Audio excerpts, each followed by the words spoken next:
Voy a explicar la formulación de los óxidos. A continuación muestro la estructura que siguen, y es que primero va un elemento cualquiera, que es la X, y luego el oxígeno, el cual siempre va a actuar en estos casos con la valencia -2.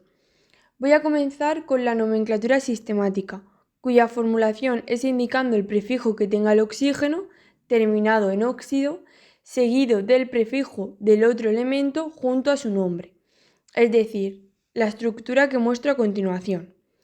Es muy importante tener en cuenta que el prefijo del elemento cualquiera de la X solo se indica si es mayor que 1, es decir, ese prefijo nunca va a ser mono.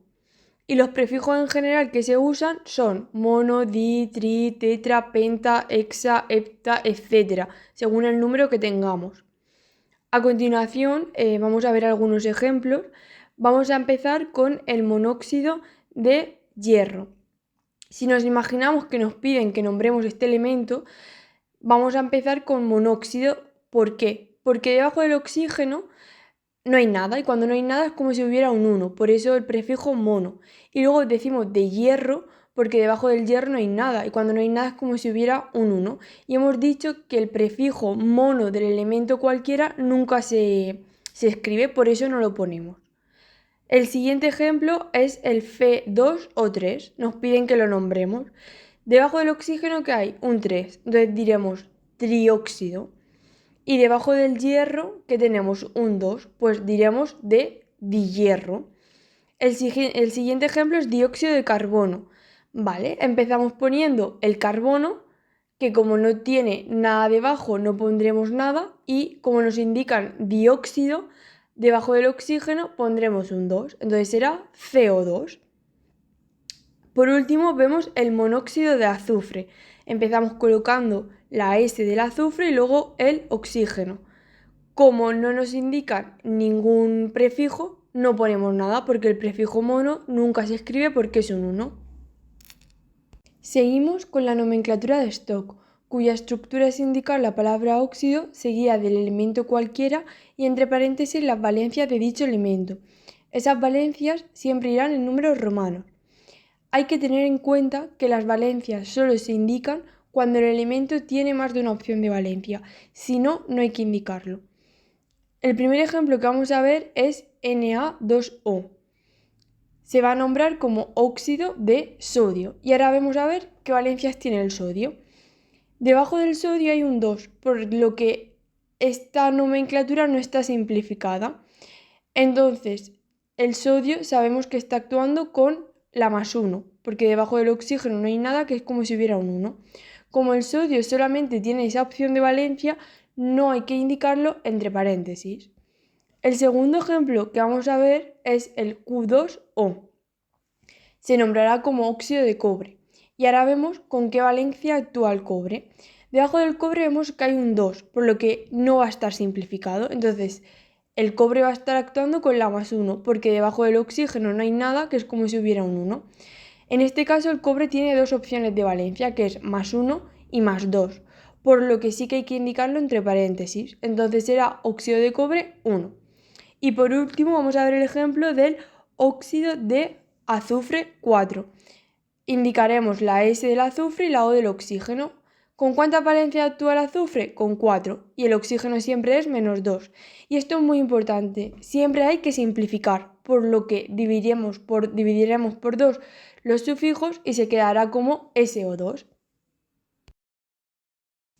Por último, vamos a ver la nomenclatura tradicional, que se nombrará como óxido del elemento X cuando éste sea un metal y como anhídrido X cuando dicho elemento sea un no metal. A ese elemento X se le aplicará la tabla que indico a continuación. Dicha tabla va a servir para toda la formulación inorgánica, que sea de nomenclatura tradicional. Según con la valencia con la que actúe, se le añadirá al elemento X un prefijo o un sufijo. Por ejemplo, cuando solo tenga una opción de valencia, se le añadirá la terminación ico. Si tiene dos opciones, se añadirá ico para la valencia más alta y oso para la valencia más baja. Y si hay tres opciones, se pondrá ico para la más alta, oso para la intermedia y el prefijo hipo junto a la terminación oso para la valencia más pequeña. Cuando hayan 4 opciones de valencia, el valor más alto se indicará con el prefijo per y la terminación ico. El primer ejemplo que vamos a ver es el SO3. El azufre no es un metal, por lo que se indicará anhídrido. Si nos fijamos debajo de la S, no hay nada y debería de haber un 2, por lo que sabemos que está simplificada. Así que multiplicamos los subíndices por 2 y nos fijamos en que el azufre estará actuando con la más 6. Por lo que es la terminación más alta, o sea, es el valor más alto de las 3 valencias que tiene, así que será anhídrido sulfúrico.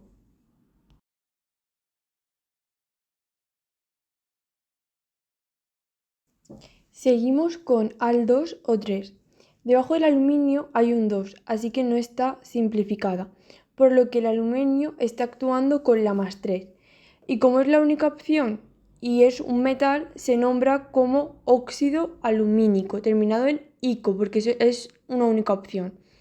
En el ejemplo de PbO vemos que debajo del plomo no hay un 2, así que está simplificada, por lo que vamos a multiplicar por 2 los subíndices y así sabemos la valencia con la que actúa el plomo. En este caso será con más 2.